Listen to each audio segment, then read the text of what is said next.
विद्यार्थियों, स्वागत है आपका बीबीएस स्मार्ट लर्निंग में। आज हम पढ़ेंगे कक्षा तीसरी का पाठ नंबर 4। पाठ का नाम है जबरू की शैतानी। आज हम इस पाठ का पेज नंबर 48 पढ़ेंगे। इसके पहले हिस्से में हमने पढ़ा था कि क्या था, मुकुल नाम का एक लड़का था जिसके दादा दादी क्या थे, गांव में रहते थे और वो कहाँ पे रहते थे, शहर में। तो वो क्या करते थे, ज़्यादातर छुट्टियों में अपनी दादा दादी के पास ही जाते थे। तो आज आइए आगे पढ़ते हैं। ठीक है रितु, कहकर दादी रसोई में चली गई।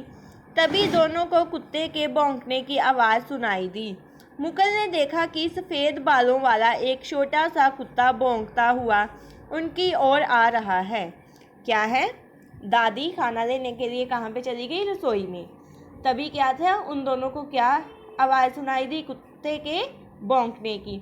मुकुल ने क्या देखा कि सफ़ेद बालों वाला जो एक छोटा सा कुत्ता है वह क्या करता हुआ आ रहा है, उनकी तरफ भौंकता हुआ उनकी तरफ आ रहा है। कुत्ते को अपनी ओर आता देखकर रितु मुकुल के पीछे छिप गई। कुत्ता अभी भी जोर जोर से भौंक रहा था।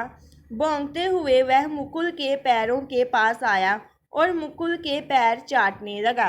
क्या था, जब रितु ने देखा कि वो कुत्ता उनकी ओर आ रहा है तो वो कहाँ पे छिप गई, मुकुल के पीछे। कुत्ता क्या था, जोर जोर से भौंक रहा था। भौंकते हुए वह उसने क्या किया, मुकुल के पैरों के पास आके उसके पैरों की क्या करने लगा, चाटने लगा। मुकुल बोला, अरे वाह, ये तो बहुत प्यारा है, ये कहाँ से आया दादी। उसने क्या किया कि वो क्या है, बहुत ही प्यारा है। उसने क्या पूछा कि वो कहाँ से आया है। हाथ में समोसे की प्लेट लेकर आती हुई दादी बोली, रितु मुकुल, यह जबरू है। अभी कुछ दिन पहले ही तुम्हारे दादाजी के एक दोस्त इसे यहाँ छोड़ गए थे। यह बहुत ही प्यारा है। क्या थे, दादी क्या लेकर आई थी प्लेट में, समोसे। और क्या बोली कि ये कौन है, जबरू। जबरू कौन था, कुत्ता। अभी कुछ दिन पहले कौन छोड़ गया था, दादाजी का दोस्त। ये क्या है, बहुत ही प्यारा है। रितु मुकुल के पीछे से झांकते हुए बोली, प्यारा, देखो भौंक भौंक कर कैसे भैया के पैर को चाट रहा है। उसे जबरू बिल्कुल अच्छा नहीं लगा। क्या है, रितु क्या बोल रही थी कि वो क्या कर रहा है, भैया के पैरों को चाट रहा है। उसे क्या है, जबरू जो है वो बिल्कुल भी पसंद नहीं आया है, यानी कि उसे बिल्कुल भी अच्छा नहीं लगा। रितु व मुकुल को अब कुछ दिन हो गए थे। रितु अभी तक जबरू को पसंद नहीं करती थी। जबरू सारा दिन मुकुल के आसपास ही घूमता रहता था। वह कभी उनकी चीजें लेकर भाग जाता तो कभी भौंक भौंक कर उन्हें परेशान करता। क्या थे, रितु व मुकुल को कुछ दिन हो गए थे, लेकिन जो रितु थी वो अभी भी जबरू यानी कि कुत्ते को बिल्कुल भी पसंद नहीं करती थी। लेकिन जबरू क्या था, सारा दिन मुकुल के आसपास ही रहता था। कभी क्या करता था, उनकी चीजें लेकर भाग जाता तो कभी भौंक भौंक कर उन्हें क्या करता, परेशान।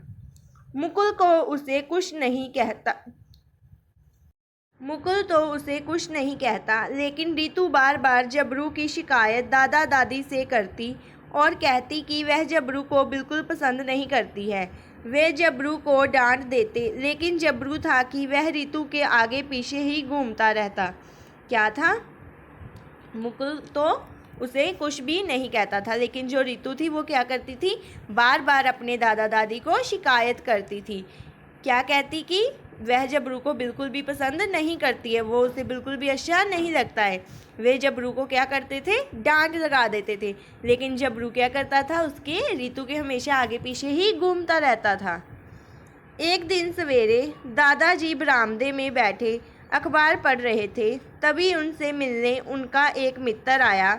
दोनों आपस में बातें कर रहे थे। रितु भी पास ही बैठी अपनी गुड़िया से खेल रही थी। क्या था, एक दिन दादाजी बरामदा क्या होता है, घर के जो बाहर का हिस्सा होता है, वहाँ पे बैठ के उसके दादाजी क्या पढ़ रहे थे, अखबार पढ़ रहे थे। तभी क्या था, उनसे मिलने उनका कौन आया, मित्र यानी कि दोस्त। दोनों क्या थे, आपस में बातें कर रहे थे। रितु भी क्या थी, पास बैठी किसके साथ खेल रही थी? अपनी गुड़िया के साथ। तो विद्यार्थियों, आज हम यहाँ तक ही पढ़ेंगे, तो आपने यहाँ तक अच्छे से सुनना है और समझना है।